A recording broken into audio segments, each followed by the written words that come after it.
Hello students. Welcome back to the Paripurna discussion of 13th November. And today I am here with six topics, one for mains lens and five of prelims. So let's start our discussion. Our first topic is for mains lens, and the topic says interstate rivalry that is fueling India's growth. So, what is the context? Last month, Google unveiled plans for its largest AI data center outside California, and it will be in Andhra Pradesh. So, recently, Google announced its biggest AI data center,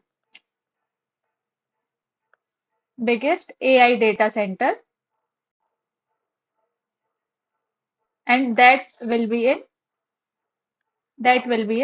Andhra Pradesh.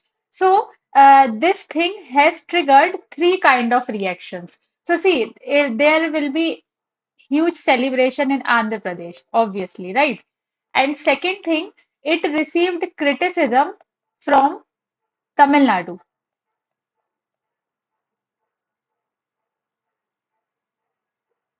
Sorry.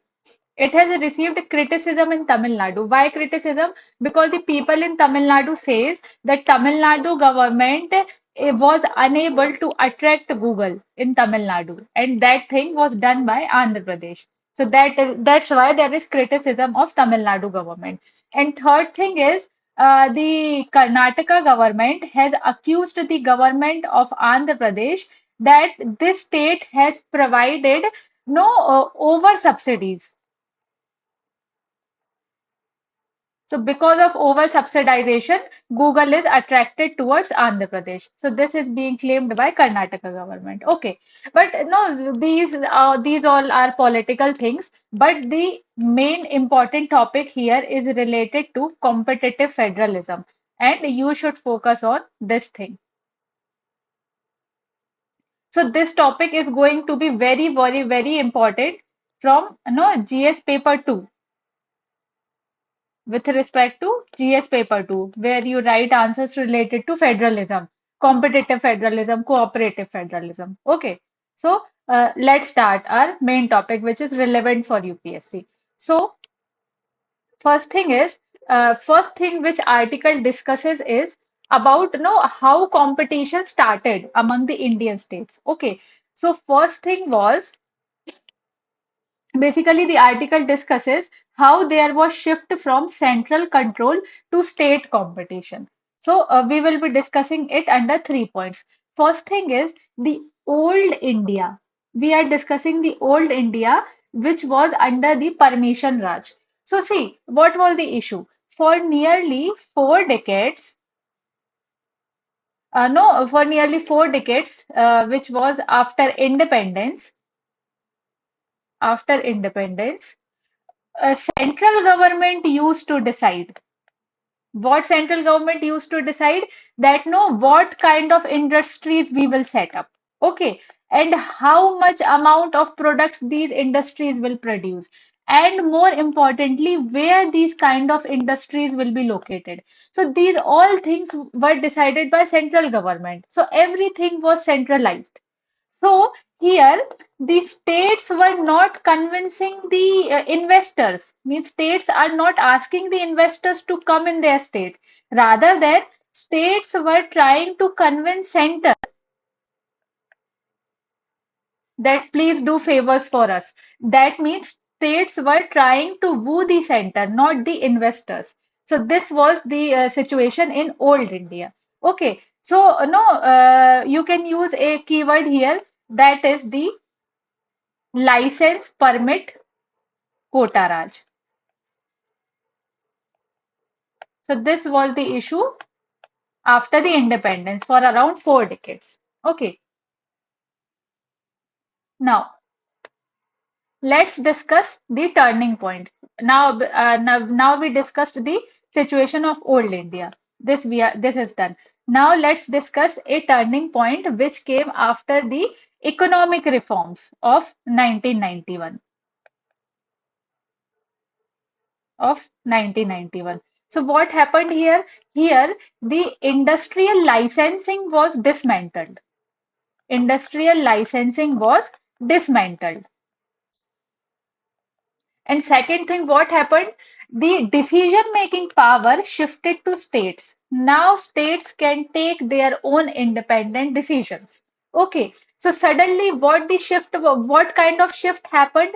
Now states were not persuading the center, states were persuading the investors. It was just opposite of what was happening in old India. Okay. Now, now there is emergence of over a period of time. Now more improvement was done, and now there is emergence of new competitive landscape. So now what is happening in new competitive landscape? Now see, now states are competing based on various factors. So what are those factors? Factors can be the availability of land. Factors can be provision of tax incentives. Factors can be the skilled labor, etc., etc. So now states are saying, okay, I am having this factor, please come to our state. Second state is saying, okay, now I am giving this provision, I am giving these kind of incentives, please come to our state. So now a new healthy competitive landscape is being created. Okay. And a very good example for this, you can remember about the Vedanta and Foxconn project. It was in news also, Vedanta and Foxconn chip project. So it was no, there was competition between Gujarat and Maharashtra. That no, where this project, their chip industry will set up. Okay, so this is the new landscape, new competitive landscape. Okay, so here no, in the article I got a very good line. You can also use in your answers that the persuasion-based economy has now replaced the permission-based economy. And this is new India. So this line can be used in essays also, in example also, that permission-based has now replaced the permission-based economy. Okay. Now, another important thing which I would like to discuss is in the article, it's not just the competition about the states in India. Article has discussed about the competition in other countries also. So see here, it is very important thing. If you are writing any answer on competitive federalism, so it's not like you will just discuss about India. Obviously, 90% answer will be on India only. But here you have got some of the examples, no, that it's not only in India competition is happening. India is just catching up now. The things were already happening in other developed countries. Okay, so we can discuss these two or three examples. Like, no, just before the conclusion, you can add one para about the global parallels of no related to competitive federalism. So let's discuss about USA. So say USA, what happened? No, Amazon Amazon just declared that Amazon would be setting up its second headquarters in USA. So it was searching for city that in which city it should set up the headquarters. So around can you imagine around 200 plus cities submitted the proposal, and then these cities started to improve themselves, related to transportation plan, related to infrastructure, related to transparency, so that Amazon can set up its second headquarters. So see how no states are competing among themselves, that no, we want Amazon headquarters here. Okay, similarly example can be taken of Germany, that no states were competing there for high tech industries, that we want no high tech industries in our state. Okay, so same thing is with the Australia also. The states in Australia are no competing for mining and clean energy. So please read these things in detail, but please do add these kind of examples in any answer of federalism. So even if you get 1 mark extra, no, it will be very good in UPSC means. Now, coming to the next point.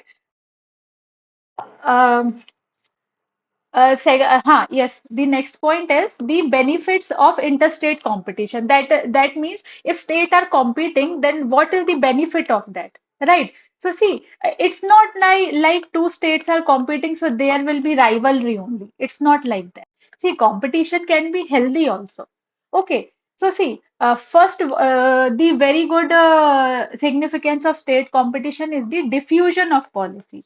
See, this policy diffusion, no, this word can be used in any answer of UPSC mains. No, either it can be science and tech, either it can be polity, either it can be governance, or for that matter in geography optional, you can use the policy diffusion concept under the concept of Indian geography because we have one unit called industry.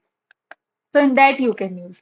So see how policy diffusion is happening. See, when, for example, this is one state which is very developed state, and for example, this state is having various facilities. For example, there is single window clearance, there is provision of online land banks.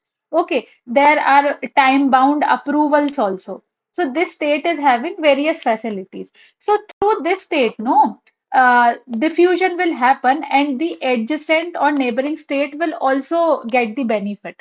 So in this way, policy diffusion is happening. Okay, now second point is very, very important. Please no, you can take screenshot of this that we have China plus one opportunity here.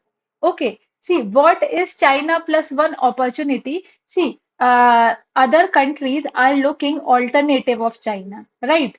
That they want a manufacturing base apart from China also.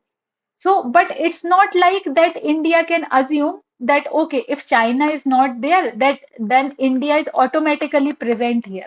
Then India is automatically the choice of other countries. No. Here, all these states have to compete so that these states can attract the foreign investors.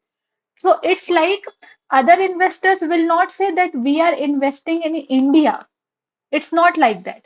Other investors will say that we are investing in so and so state of India. So all these states have to work together. Then only India can become a perfect destination for the investors, the perfect alternative of China. Okay, so this is the case. So we are discussing about the China plus one opportunity. Okay, so uh, for example, uh, any investor will invest in Bengaluru, any state will invest in Bhubaneswar, or any investor will invest in Bhopal, these kind of cities. So what is happening? The investors are not saying that we are investing in India. We will be investing in a particular state. So this is the no the China plus one opportunity. Now let's discuss that what is the role of center in all these things. So the center is no trying to create a healthy competition among the states. How center is creating healthy competition? So center is no providing various kind of rankings. For example, ease of doing business ranking. Second is the logistics index.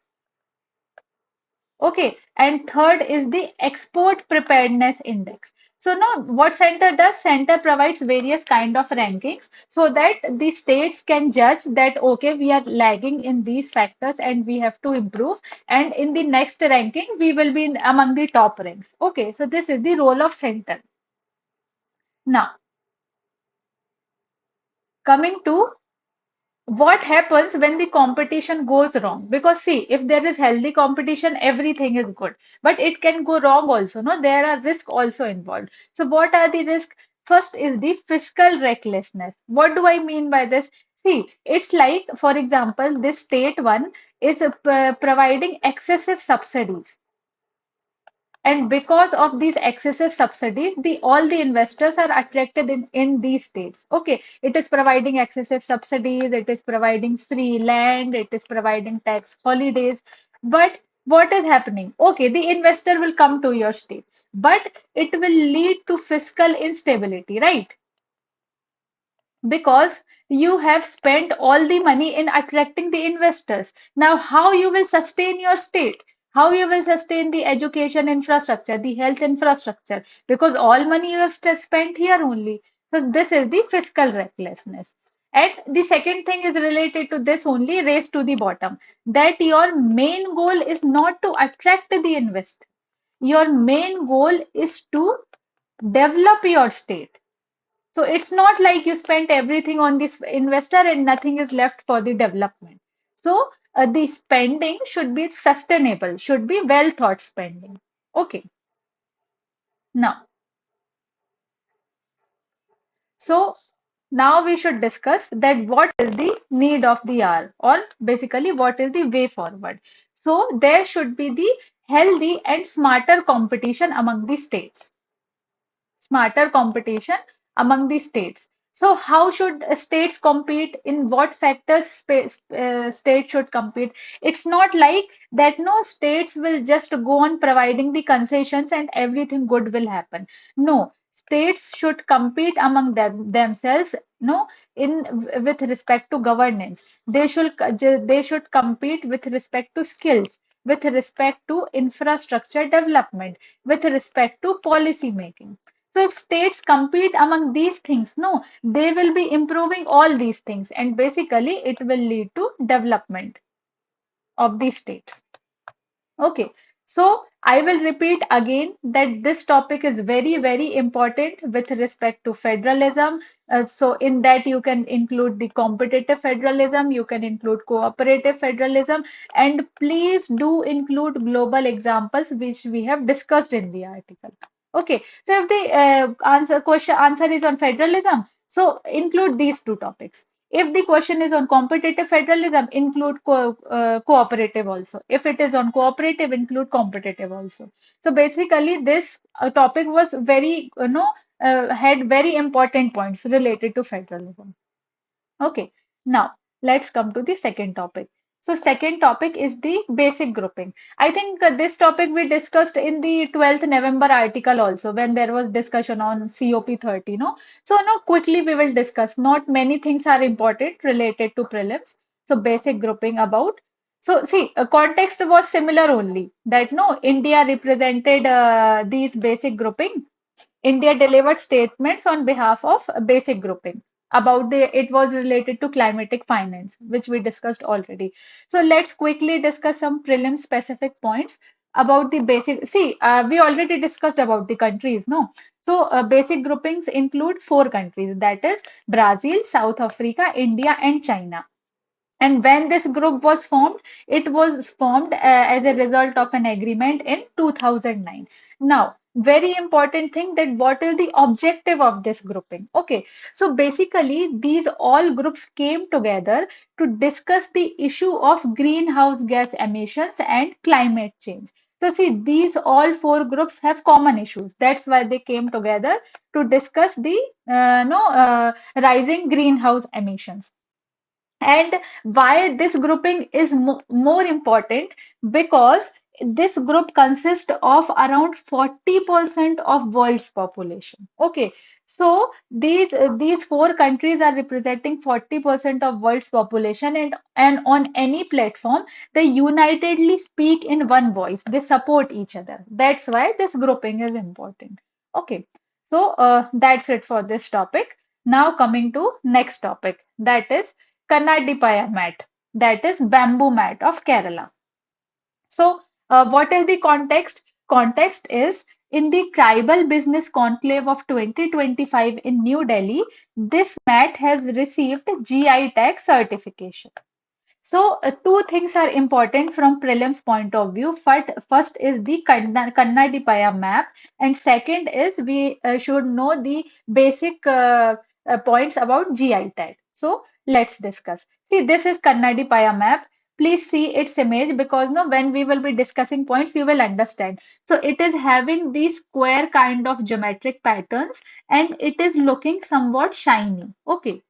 Please remember these 2 points. Now we will discuss the important things. So about the Kannadi Paya map. So basically it is made of two words. Okay. So Kannadi means mirror in Malayalam and Paya means mat. So basically it is called mirror map. Okay, and it is hand woven map made from the soft inner layers of reed bamboo. So see, for example, this is bamboo stick. So see, this stick will be having various layers, no, first layer, second layer, third layer. So the inner layers are very soft one. Okay, the fourth, fifth inside layer will be very soft. So this mat is made of very soft layers from reed bamboo. Okay, and it is woven by which communities? It is crafted by the tribal communities in Kerala, no, across districts like Idukki, Ernakulam, Palakkad, etc.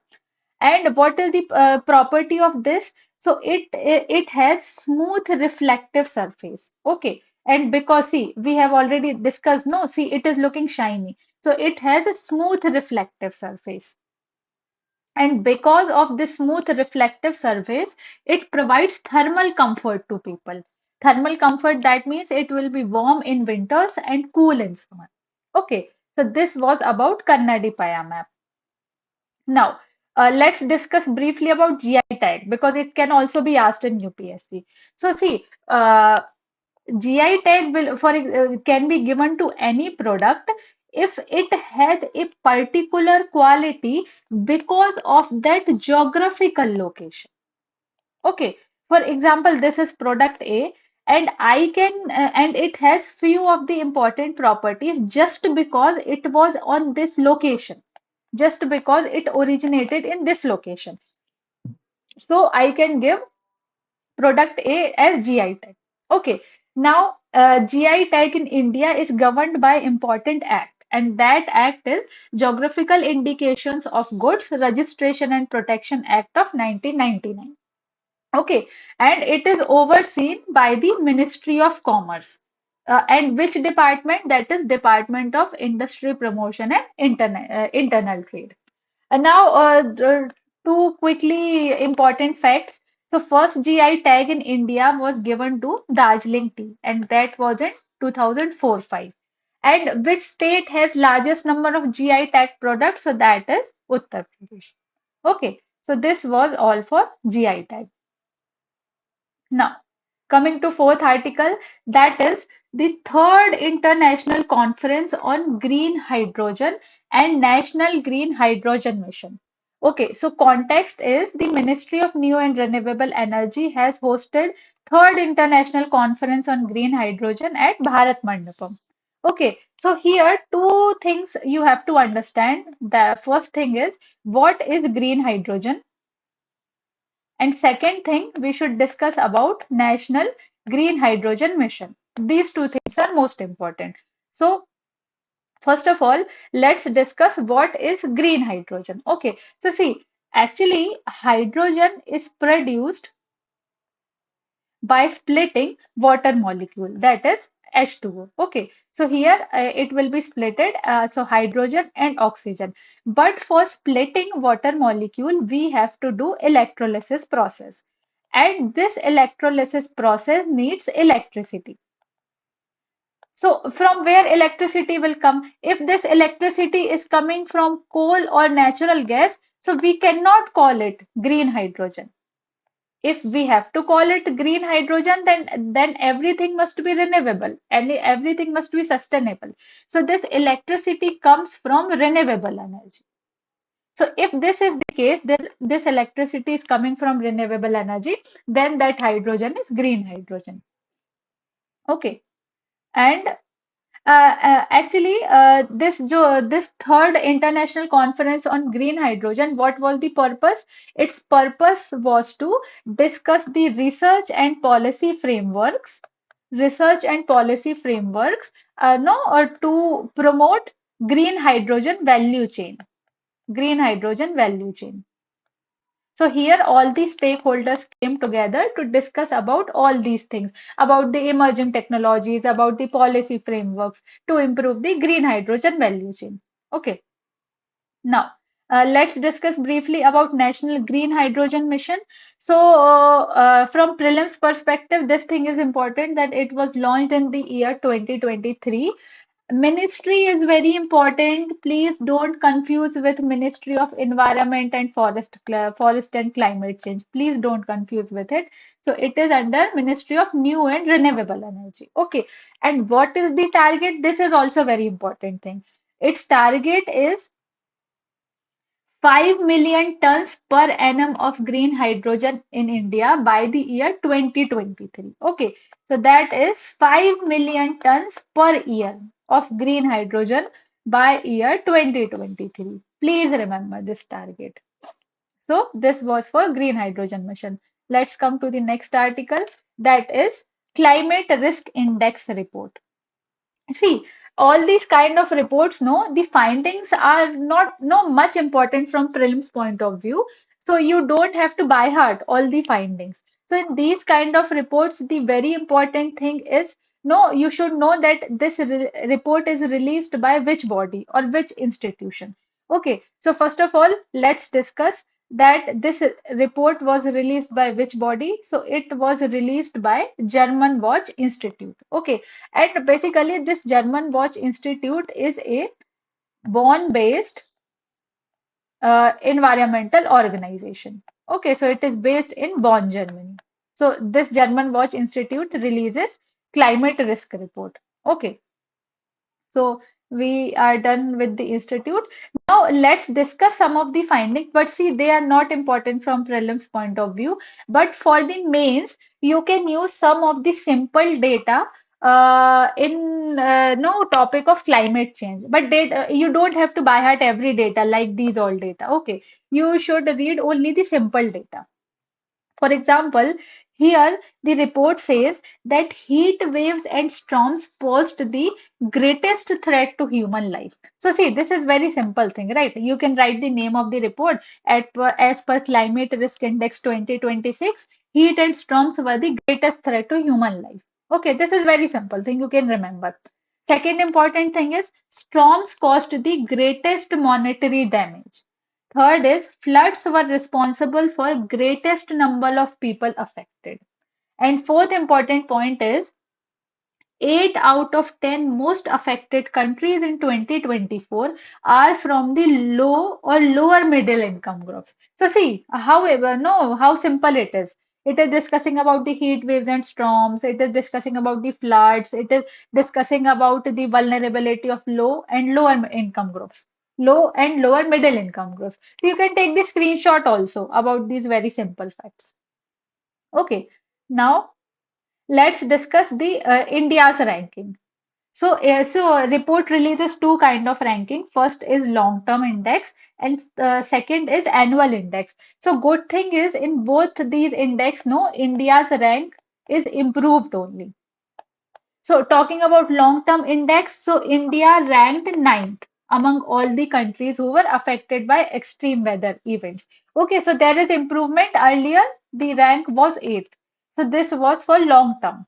And in the annual index, India's rank has improved from 15th to 10th. So at present, India is 10th more. At present, India's rank is 10th. So it changed from 15th to 10th. Now,